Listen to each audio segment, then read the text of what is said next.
بسم اللہ الرحمن الرحیم الحمد للہ رب العالمین والصلاة والسلام علی سید الانبیاء والمرسلین۔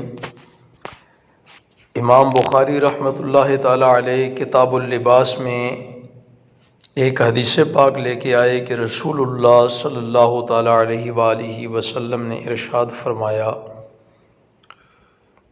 کلو وشربو، کھاؤ اور پیو، والبسوا وتصدقوا، اور پہنو اور خیرات کرو، فی غیر اسراف ولا مخیلہ، لیکن فضول خرچی نہ کرو اور تکبر نہ کرو۔ اس سے پہلے کئی مرتبہ ذکر ہو چکا کہ اللہ رب العزت نے اپنے پیارے محبوب صلی اللہ تعالی علیہ وآلہ وسلم کو جوامع الکلم عطا فرمائے، یعنی آپ کی مبارک گفتگو انتہائی مختصر مگر پرمغز اور جامع ہوتی۔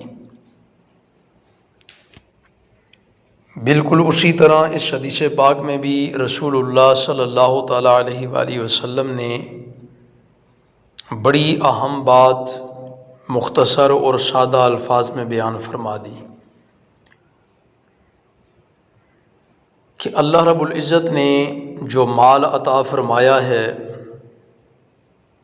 جو آسودگیاں عطا فرمائی ہیں، جو دولت اور نعمت عطا فرمائی ہے، اس رزق میں سے، اس مال و دولت میں سے آپ بہترین سے بہترین، عمدہ سے عمدہ، اعلیٰ سے اعلیٰ کھائیں بھی، پئیں بھی اور پہنیں بھی۔ اب لطف کی بات یہ ہے کہ کھائیں، پئیں اور پہنیں اور خیرات بھی کریں۔ بہت سارے لوگ ایسے ہوتے ہیں جو عمدہ قسم کے کھانے کھاتے ہیں، رب کے دیے ہوئے رزق میں سے بہترین قسم کے لباس پہنتے ہیں، رب کے دیے ہوئے رزق میں سے، لیکن خیرات کرنے کی جب باری آتی ہے تو پھر ہاتھ تھوڑا ہلکا رکھتے ہیں۔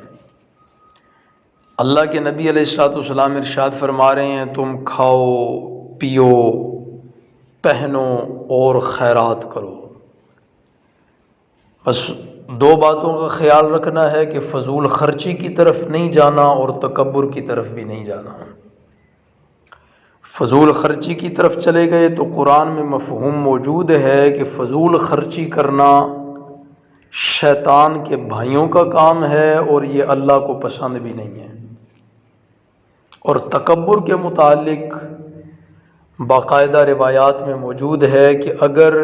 رائی کے دانے برابر بھی تکبر کسی میں ہوا تو اللہ اسے جنت میں داخل نہیں کرے گا۔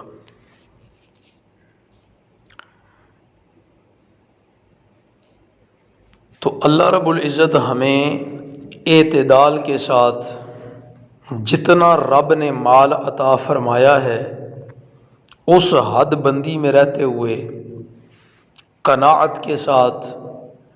اور جتنی رب نے استطاعت دی ہے اس استطاعت کے مطابق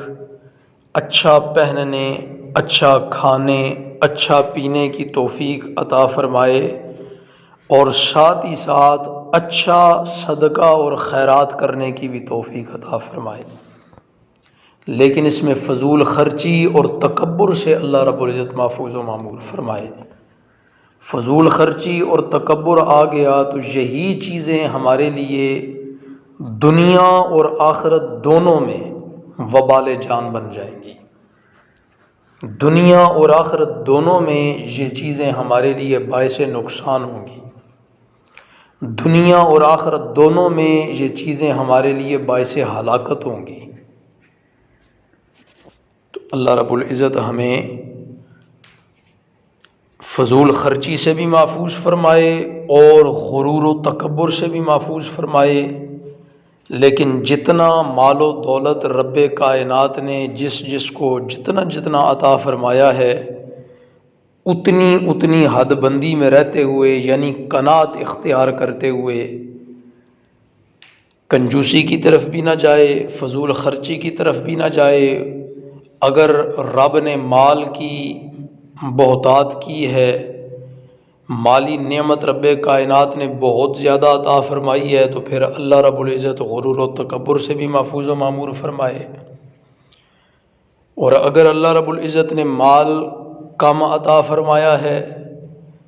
تو کنجوسی سے اللہ رب العزت بچائے، اور اگر درمیانی مال اللہ رب العزت نے عطا فرمایا تو پھر اللہ رب العزت فضول خرچی سے بچائے، کیونکہ فضول خرچی پھر آپ کو قرضوں کے اندر مبتلا کر دے گی۔ اور بھی طرح طرح کے نقصانات ہیں فضول خرچی کے، جو دنیا و آخرت دونوں جہانوں میں باعث ہلاکت بھی ہے اور باعث نقصان بھی ہے۔ اور اس پہ تبصرہ کرتے ہوئے حضرت عبداللہ بن عباس رضی اللہ تعالیٰ عنہما بیان کرتے ہیں کہ تمہارا جو جی چاہے وہ کھاؤ اور تمہارا جو جی چاہے وہ پہنو، بس شرط یہ ہے کہ دو باتوں سے بچتے رہو، دو باتوں سے اپنے آپ کو بچا کر کے رکھو۔ پہلی بات کہ فضول خرچی سے اپنے آپ کو بچاؤ، اور دوسری بات تکبر سے اپنے آپ کو بچاؤ۔ تو اللہ رب العزت ہمیں اس پہ عمل کرنے کی توفیق عطا فرمائے کہ جتنا اللہ رب العزت نے مال عطا فرمایا ہے،